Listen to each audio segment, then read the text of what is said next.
Salam sejahtera, terima kasih karena bersama dengan saya di Nazilin Unity Channel. Ini pesan Anwar Ibrahim, 5 jam, 12 jam sebelum himpunan turun Anwar. Walau bagaimanapun sebelum saya beritahu Anda apa pesan terakhir Anwar Ibrahim kepada himpunan turun Anwar itu, kita mengimbas dahulu apa yang terjadi satu ketika dahulu ketika Atok menjadi Perdana Menteri. Sewaktu beliau menjadi Perdana Menteri, himpunan-himpunan yang disertai oleh rakyat Malaysia jangankan diberi kelulusan, bahkan diintimidasi. Tapi kali ini mereka cuba-cuba untuk mengapi-apikan Anwar supaya bertindak. Namun demikian, yang mengejutkan kita ialah tindakan Anwar Ibrahim memberikan kata dua yang luar biasa ini. Ada ramai netizen yang menjangkakan kononnya Anwar Ibrahim akan bertindak luar biasa. Ada konon yang menganggap mereka akan disembur air, akan diintimidasi, akan ditangkap, akan dikejar oleh FRU dan sebagainya. Namun demikian, apa yang berlaku ialah Anwar Ibrahim kini memberikan kata dua yang luar biasa. Anwar bukan marah, tetapi Anwar nyatakan beliau minta himpunan Sabtu ini berlangsung aman dan tertib. Ini barulah Perdana Menteri yang mengamalkan demokrasi di Malaysia. Sebelum kita teruskan ulasan kali ini, saya perkenalkan dulu kepada Anda, ini terapi imun Transfer Factor for Life. Terapi imun yang meningkatkan imun badan kita, mendidik imun badan kita menjadi bijaksana. Apabila imun badan kita bijaksana, kuat dan stabil, maka kita sembuh daripada semua jenis penyakit. Kita tahu bahawa apabila imun badan kita lemah, apabila imun badan kita bodoh, apabila imun badan kita tidur, ia akan menjadikan kita berpenyakit, ada masalah kesihatan dan tak sembuh-sembuh daripada penyakit. Jangankan penyakit yang besar, penyakit kecil pun tak akan sembuh karena imun badan kita yang bodoh. Tetapi imun badan kita itu dididik oleh terapi imun ini. Bayangkan imun badan kita itu sekumpulan askar yang bekerja di dalam tubuh badan kita, mempertahankan tubuh badan kita dan menyembuhkan, menyerang semua akar penyakit itu. Apabila dia dididik, apabila askar ini dididik dan menjadi kuat, maka kita juga kuat daripada dalam. Dapatkan Transfer Factor for Life ini melalui nombor telefon yang tertera, dan produk ini adalah penemuan paling bersejarah dalam dunia kedokteran, diperakui oleh doktor-doktor di seluruh Malaysia dan di seluruh dunia, halal. Saudara, ini adalah pesan Anwar Ibrahim, mengejutkan ramai pihak. Kata Anwar, dia minta himpunan Sabtu ini berlangsung aman dan tertib.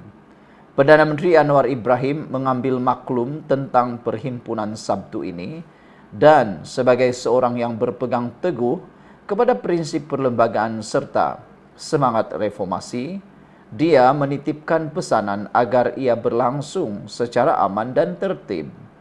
Setiausaha akhbar kanan Perdana Menteri Tunku Nasrul Abaidah dalam taklimat harian pejabat Perdana Menteri PMO hari ini berkata, Anwar mengarahkan pihak polis untuk memberikan kerjasama sewajarnya demi memastikan keselamatan awam dan kelancaran perhimpunan itu. Kedua, pendirian kerajaan Madani adalah jelas dan konsisten. Kita merayakan demokrasi, kata beliau. Hak untuk bersuara termasuk daripada pihak yang menentang kerajaan adalah satu elemen penting dalam negara yang bebas dan adil. Bawah kepimpinan Perdana Menteri, ruang ini bukan sahaja dibuka luas, malah dihormati. Apa jua ketidaksetujuan terhadap kerajaan termasuk menerusi demonstrasi awam tidak akan disekat secara membuta tuli. Sebaliknya, ia dianggap sebahagian daripada amalan demokrasi yang sihat dan matang, selagi tidak melanggar undang-undang dan mengancam keselamatan awam, kata beliau. Marilah kita terus menjunjung demokrasi dengan akal yang waras, semangat yang matang dan sikap bertanggung jawab. Tunku Nasrul berkata kerajaan Madani berdiri teguh bukan kerana menutup ruang kritikan tetapi membuka ruang toleransi dengan penuh isyan dan istiqamah. Kita merancang, Allah Ta'ala juga merancang. Namun Allah Ta'ala sebaik-baik perancang dan maha penentu segalanya, katanya lagi. Semalam, pemangku Ketua Polis Kuala Lumpur Muhammad Yusuf Jan Muhammad berkata, pihaknya menerima 60 laporan dari seluruh negara berhubung perhimpunan yang dijadwal berlangsung Sabtu ini di Ibu Negara. Perhimpunan berkenan dijangka disertai antara 10.000 hingga 15.000 peserta membabitkan gabungan badan bukan kerajaan, mahasiswa serta masyarakat umum. Sementara itu, Tunku Nasrullah berkata, sempena sambutan Hari Kebangsaan dan Hari Malaysia kali ini, kerajaan melancarkan gerakan Bersama Malaysiaku sebagai wadah menzahirkan semangat kebersamaan serta menyemarakkan patriotisme melalui penyertaan rakyat pelbagai lapisan masyarakat. Dia berkata, penyertaan dalam gerakan berkenan dibuka sehingga 30 September dan akan menampilkan wajah Malaysia melalui foto rakyat daripada segenap latar sosioekonomi dan budaya. Katanya, orang ramai dijemput merakam detik-detik ketika berkhidmat dan berkongsi gambar mereka di laman web rasmi Bersama Malaysiaku di Bersama Malaysiaku. InsyaAllah foto-foto terpilih bakal menghiasi platform media sosial, Perdana Menteri, agensi kerajaan, stesen televisyen serta paparan digital mengingatkan jutaan mata bahawa kemerdekaan bukan sekadar lembaran sejarah tetapi perjalanan kolektif yang dipacu setiap warga, kata beliau lagi. Saudara, sebelum kita berpisah, apa pendapat anda tentang Anwar Ibrahim dan juga pesan akhir Anwar sebelum himpunan turun Anwar ini? Saya secara pribadi, saya mengagumi pribadi Anwar Ibrahim. Dia seorang yang bukan pendendam. Bayangkan kalau betul-betul lah Anwar Ibrahim adalah seorang pendendam, sudah berapa kerat orang yang akan masuk penjara dan dipenjarakan. Tetapi Anwar Ibrahim sentiasa memaafkan. Yang peliknya banyak kali dia difitnah, menang dalam kes di mahkamah, akhirnya Anwar Ibrahim ampunkan, maafkan juga. Itulah pribadi Anwar. Kali ini pula Anwar Ibrahim pula betul-betul seorang pejuang yang paling berani. Kenapa kita cakap paling berani? Dia sanggup menghadapi undi tidak percaya di parlimen. Kali ini dia sanggup menghadapi kritikan demonstrasi awam. Dia tidak mengarahkan supaya diberhentikan, tetapi dia kata, tolong jaga supaya mereka dapat berdemonstrasi aman.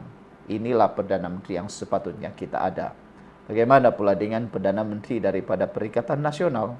Kamu tulislah sendiri. Kita jumpa lagi. Bye-bye. Salam sejahtera, terima kasih karena bersama dengan saya di Nazilin Unity Channel. Kecoh di media sosial menyatakan kononnya himpunan turun Anwar dibatalkan. Kecoh lah. Apakah benar-benar dibatalkan? Baru sebentar tadi ada satu berita menyatakan 9 buah bas telah pun dibatalkan tempahannya. Pengusaha bas kecewa kerana 9 bas tersebut yang telah ditempah untuk kononnya pergi himpunan Anwar akhirnya dibatalkan tempahan. Jadi pengusaha bas jangan lagi terpengaruh, jangan lagi terpedaya dengan himpunan-himpunan yang bodoh seperti itu. Silap-silap hari bulan Anda tidak akan dapat bayaran seperti mana yang dihadapi oleh pencetak Harakah sebelum ini. Sampai sekarang belum dibayar lagi. Entahlah berapa juta atau berapa ratus ribu yang belum dibayar hutang daripada mereka. Jadi kalau Anda tidak dibayar, maka janganlah Anda pula menyesal. Baiklah, hari ini seorang doktor, yaitu Dr. Ahmad Fadli Muhammad, menulis satu hantaran membongkar segala-galanya. Kata beliau, saya tak kisah sangat tentang demo turun Anwar yang pembangkang nak buat 26 Julai ini. Kata Syed Wazir, demo ni makanan pembangkang. Tak buat nanti jadi tantrum pula. Jadi biarkan jelah diorang buat. maklumlah baru dapat merasai nilai kebebasan. Tapi yang saya kisah ialah, adakah pembangkang boleh bagi jaminan mereka boleh jadi lebih kuat atau lebih baik dari kerajaan sekarang jika mereka kembali berkuasa? Sila tinggalkan komen Anda para netizen peminat politik dalam channel ini dengan tanda komen kami tak percaya. Baiklah, saya nak perkenalkan dulu kepada Anda semua, ini terapi imun Transfer Factor for Life meningkatkan daya imun badan kita sehingga 400%. Secara umum dan ringkasnya, kita kena penyakit karena daya imun badan kita yang lemah. Kita kena penyakit karena daya imun badan kita yang bodoh. Kita kena penyakit karena imun badan kita yang tidak lagi bertindak sepatutnya. Kita tidak juga sembuh-sembuh daripada penyakit paling kecil sampai penyakit paling besar seperti kanser. Kita tak sembuh karena imun badan kita yang makin hari makin bodoh dan lemah. Oleh sebab itulah, apabila imun badan kita menjadi kuat dan bijaksana semula, maka kita akan jadi kuat dan sembuh. Terapi imun ini mendidik imun badan kita untuk menjadi bijaksana. Bayangkan dalam badan kita itu ada sekumpulan dokter atau ada sekumpulan askar yang sentiasa menjaga badan kita dari sebarang serangan penyakit. Apabila terapi imun ini mendidik askar-askar, dokter-dokter yang ada dalam tubuh badan kita itu untuk bertahan dan merawat tubuh badan kita. Apabila ia jadi kuat, secara tidak langsung kita sembuh daripada penyakit. Dapatkannya melalui nomor telepon yang tertera, dan produk ini lulus KKM, diperakui dokter-dokter di seluruh Malaysia dan halal.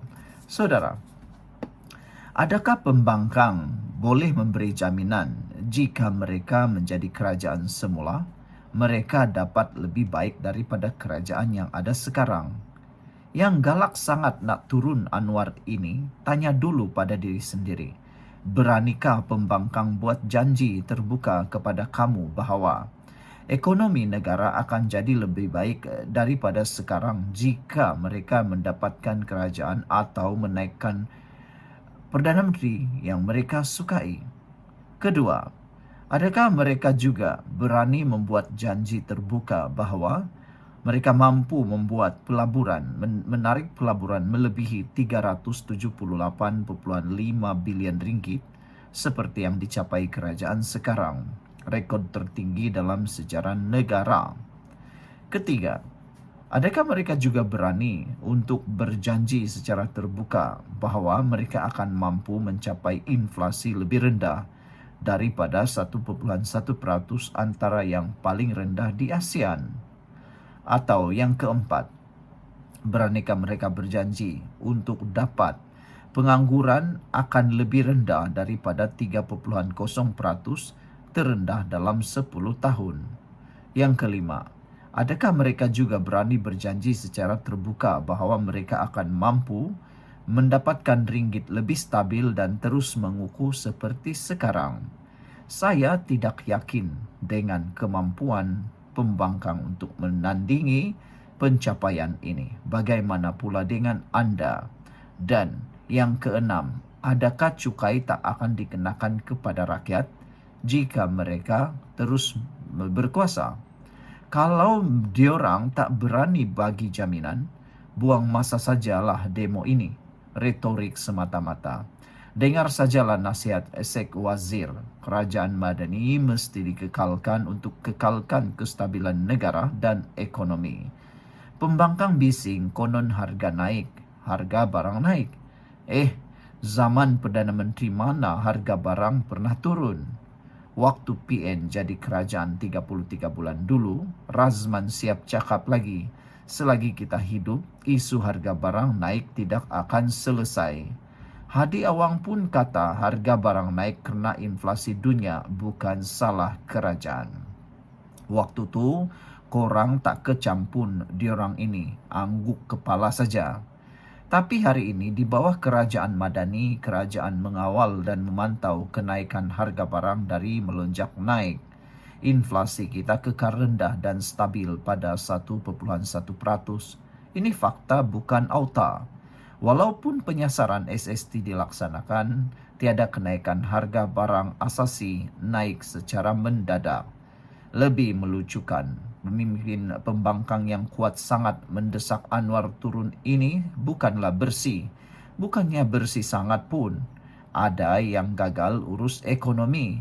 Anak beranak jadi bilioner, terpalit dengan kes rasuah. Malah derhaka kepada Agong pun ada juga. Bahkan di kalangan pemimpin mereka sekarang, ada yang dulu dikecam hebat sebab dikeluarkan kenyataan resis dan mengiktiraf ICERD. Tapi pemimpin itulah juga yang diorang kutip balik. Senang cakap, kebanyakannya sudah masuk kategori barang reject dalam politik.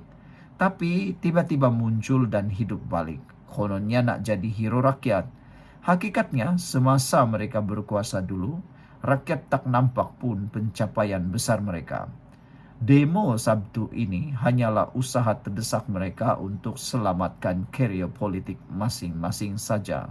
Sebaliknya, sekalipun dunia berdepan dengan keadaan geopolitik yang stabil dan ekonomi yang tidak menentu, kerajaan Madani kekal cemerlang dan bertahan. Banyak pencapaian menarik yang dicapai, antaranya pelaburan diluluskan tertinggi dalam sejarah, inflasi terkawal, kadar pengangguran terendah dalam 10 tahun, menjana lebih 207,000 pekerjaan, nilai ringgit lebih kukuh dan stabil, serta keyakinan pelabur asing semakin meningkat. Gubernur Bank Negara Malaysia sendiri mengakui asas ekonomi Malaysia kukuh hasil kestabilan politik di bawah Perdana Menteri ke-10. Lebih penting, PMX kini dihormati di peringkat global. Ramai pemimpin dunia hadir sendiri untuk berjumpa beliau dan menjemput beliau berkongsi pandangan dalam forum-forum penting antarabangsa. Kepimpinan beliau selaku pemimpin ASEAN sangat dihormati, terutamanya dalam isu Gaza dan isu-isu serantau. Persoalannya, siapa dalam kalangan pimpinan pembangkang yang boleh menandingi tahap kepimpinan Perdana Menteri ke-10 Anwar Ibrahim? Sampai hari ini mereka tak berani jawab. Kalau yakin boleh takbir negara dengan lebih baik, nyatakan secara jelas siapa calon Perdana Menteri pilihan mereka. Rakyat pun teringin nak tahu juga, sebab takut juga kalau kena scam. Tapi hakikatnya, pembangkang ini retorik sajalah. Rakyat hari ini sudah matang. Mereka tahu siapa yang bekerja dan siapa yang hanya pandai sembang. Bandingkan saja tahap pencapaian negeri-negeri di bawah Perikatan Nasional dan Kerajaan Madani. Kita dah boleh tahu sejauh mana tahap kemampuan pembangkang hari ini. Satu perkara lagi, ucaplah terima kasih dulu kepada PMX dan Kerajaan Madani sebab bagi ruang seluas-luasnya untuk korang berhimpun secara aman Sabtu ini. Takkan korang dah lupa kalau zaman Atok dulu, jangan haraplah boleh berhimpun secara aman macam ini. Silap hari bulan kena sembur gas, kena kejar FRU, masuk lokap, gantung universiti. Bab ini pun Atok dah kalah. Macam mana korang boleh cakap Atok lebih baik dari Anwar? Tapi korang tetap percaya dan sayang juga dengan Atok kan? Lantak korang lah. Dengan tanda pagar Kerajaan Madani. Sekian untuk kali ini. Jangan lupa tinggalkan komen anda.